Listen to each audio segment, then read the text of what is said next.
Capítulo 5. Se você conhece o código, você escolhe as regras, quebrando o paradigma dos falsos limites. Em uma realidade simulada, os simuladores determinam as leis e podem mudar as leis que governam seus mundos. John D. Barrow, astrofísico e ganhador do Templeton Prize de 2006. Cada pessoa nasce com um poder infinito contra o qual nenhuma força terrestre tem a menor importância. Neville Goddard, 1905-1972, filósofo. Se realmente acreditamos que somos parte de uma simulação cósmica, ou se apenas usamos a ideia como uma metáfora para o nosso relacionamento com o nosso mundo cotidiano, isso pode ser menos importante do que as possibilidades que uma tal noção implica. Metáfora ou fato, os conceitos nos dão uma linguagem com a qual podemos compartilhar tanto a conversa como o lugar para começar. De qualquer maneira, a experiência da nossa vida é baseada em um programa, um código de realidade, que traduz possibilidades em realidade. A crença é esse código. Se soubermos como criar o tipo correto de crença, então nossas vidas sobre o que é e o que não é mudam para sempre. Em outras palavras, nada é impossível em um mundo baseado na crença. Acreditando na crença. Anos atrás, eu me lembro de ter visto tarde da noite um episódio de um programa de ficção científica que ia ao ar todas as semanas na TV em preto e branco da década de 1960. Talvez você também se lembre dele. O episódio começava com a visão de um avião de guerra aliado voando em algum lugar sobre a Europa durante a Segunda Guerra Mundial. Na parte de baixo dele havia uma canópia transparente que servia como assento de observação para um dos aviadores da missão. Parecia uma bolha de vidro que prendia da fuselagem e permitia ao homem, a partir de dentro, ver tudo ao seu redor. Do seu ponto de vista vantajoso, ele conseguia relatar a presença de aeronaves inimigas que o piloto e o navegador não conseguiam ver. O enredo geral do programa era previsível. Vemos sem surpresa que o avião é atacado e fortemente danificado pelo fogo antiaéreo do inimigo. O que acontece a seguir, no entanto, sugere algo não tão previsível, e é a razão pela qual compartilho essa história. Embora o avião estivesse danificado, ainda podia voar. O piloto decidiu tentar um pouso de emergência no aeroporto amigo mais próximo.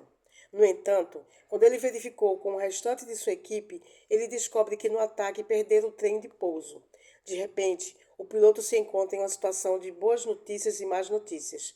A boa notícia, pelo que parecia, que ele seria capaz de pousar derrapando a barriga de seu avião na pista. E a má notícia é que, ao fazer isso, a bolha de observação seria esmagada sob o peso do avião e seu amigo morreria. O restante do drama se concentra na tensão emocional do piloto, esgotando todas as outras alternativas e chegando a uma terrível conclusão. Para salvar sua tripulação e a si mesmo, pousar o avião era sua única opção. Se ele não tentasse, todos morreriam. Mesmo que isso não tenha sido dito, as outras pessoas também percebem que o pouso mataria seu amigo debaixo do avião. E o homem na bolha de observação sabe a mesma coisa. E é aqui que a história dá uma guinada inesperada. Na cena seguinte, vemos o piloto em agonia emocional enquanto começa a aproximação final para o pouso e sabe o que está a ponto de acontecer. De repente, o tripulante na cúpula de observação cai em um transe. Só então nós descobrimos que ele também é um artista e tem um bloco de desenho e um lápis em seu pacote de suprimentos. Nós o vemos através da bolha enquanto ele rapidamente e de maneira hábil e deliberada desenha uma imagem do avião dentro da qual ele está, uma imagem completa com a cúpula de observação e ele mesmo dentro dela. Sem uma pista do que estava acontecendo, ficamos nos perguntando por que esse sujeito está desenhando uma imagem quando seu avião está prestes a se espatifar no solo. Com um aeroplano desenhado em detalhes perfeitos, o artista toma a liberdade de dar um toque final em sua criação.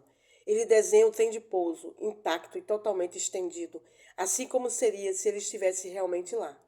Mas não era apenas qualquer velho trem de pouso desenhado.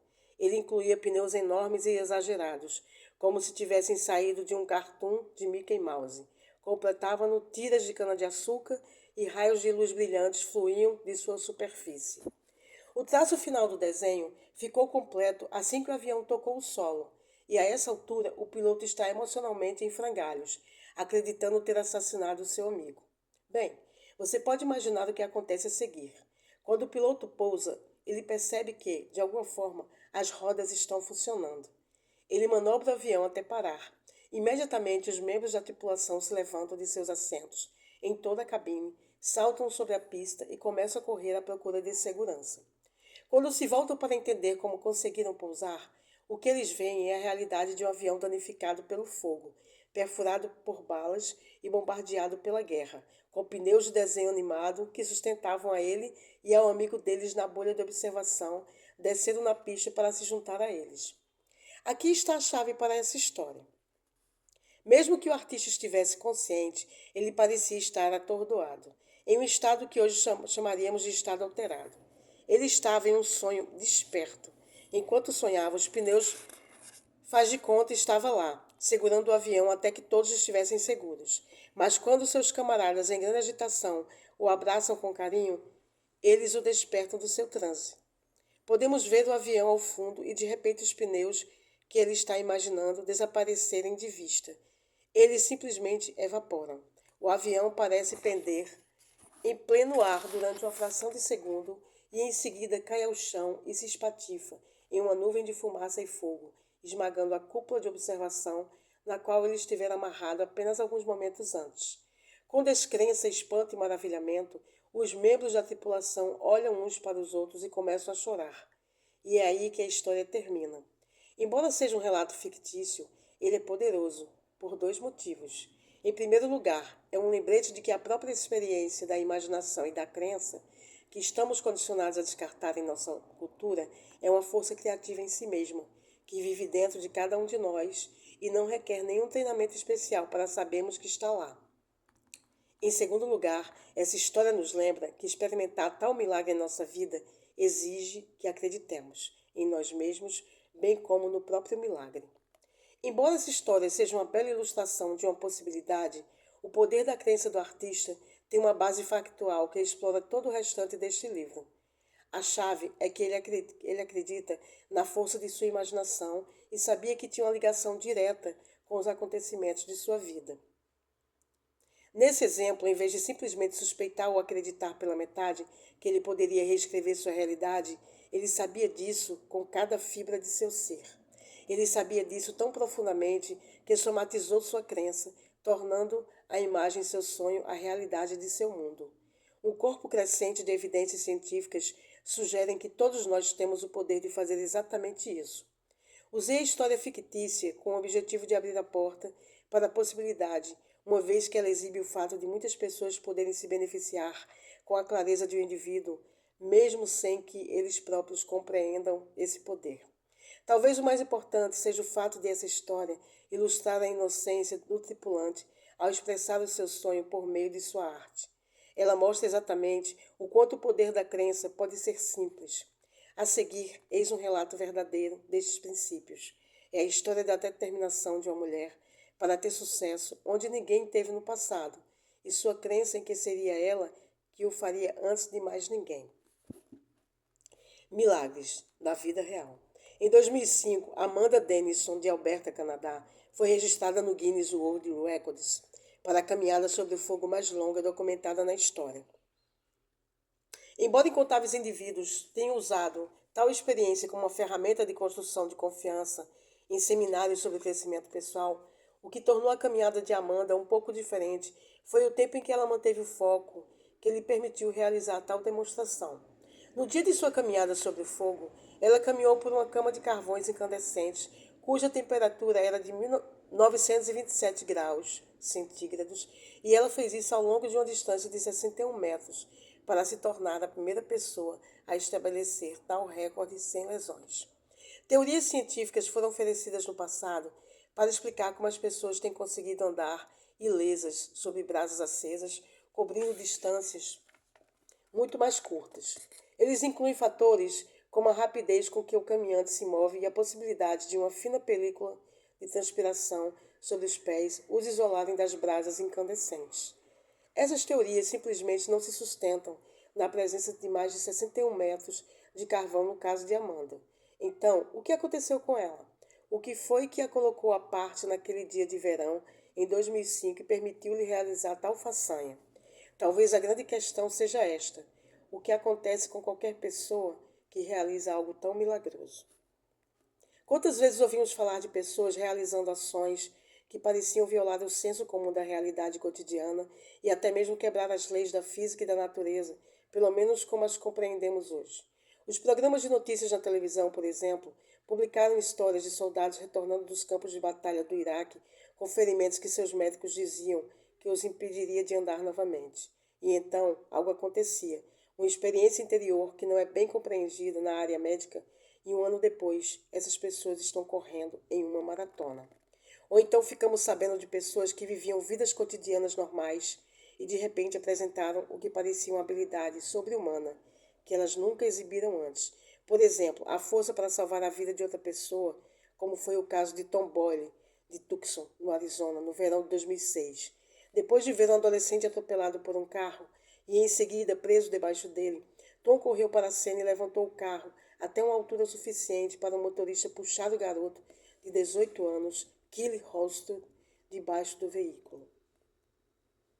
Depois do incidente, Boyle procurou descrever o estado mental que o dominara quando ergueu o carro. Tudo que eu conseguia pensar era isto. E se ele fosse meu filho? Disse. Eu gostaria que alguém fizesse o mesmo por ele, que levasse o tempo que precisasse e que acariciasse sua cabeça e o fizesse sentir-se bem, até que a ajuda chegasse. Embora histórias como a de Boyle sejam raras, elas não são desconhecidas. Esses eventos não ocorrem todos os dias, eles de fato acontecem. E não podemos sempre atribuir tais façanhas exclusivamente à força do corpo de um homem. No verão de 2005, a BBC News apresentou o relato de uma mulher que levantou mais de 20 vezes o peso de seu corpo para libertar um amigo que estava preso embaixo de seu carro depois de um acidente. E ela fez isso apesar de ela mesma estar ferida. A mulher, Killa Smith, de 23 anos, e com 1,70 m de altura, perdeu o controle de seu carro e capotou ao se desviar da estrada. Quando o carro parou, ela pôde ver que a perna do seu amigo estava fora do carro, presa embaixo dele. Ela saiu pela janela do motorista, depois ergueu o carro a 15 ou 18 centímetros do chão para libertar o amigo. Eu simplesmente sabia que tinha de libertá-lo, disse ela logo depois do acidente, e não havia mais ninguém por perto no momento. Embora esses eventos não aconteçam todos os dias, o ponto essencial é que eles acontecem. E se acontecem para uma pessoa ou para uma dúzia de pessoas, então isso pode ser o sinal de que algo está disponível a todos nós. A chave parece ser o fato de que vivemos nossa vida com base no que acreditamos sobre nossas capacidades e nossos limites. Por exemplo, a crença de que um carro é pesado demais para que consigamos levantá-lo. É somente quando acontece algo que nos muda, como outra pessoa que depende de nós para sobreviver, que nossas crenças limitadas mudam. Mesmo que isso dure apenas um instante, compreender que essa alguma coisa existe irá abrir a porta para possibilidades ainda maiores de compreender a nós mesmos e ao nosso mundo. Devemos a nós mesmos e aos outros descobrir o que muda dentro das pessoas que são capazes de levantar um carro para resgatar alguém ou realizar façanhas semelhantes, mas que o raciocínio diz que elas não podem realizar. O que há na maneira como elas pensam sobre si mesmas que as tornam diferentes daqueles ao seu redor, que acreditam no contrário.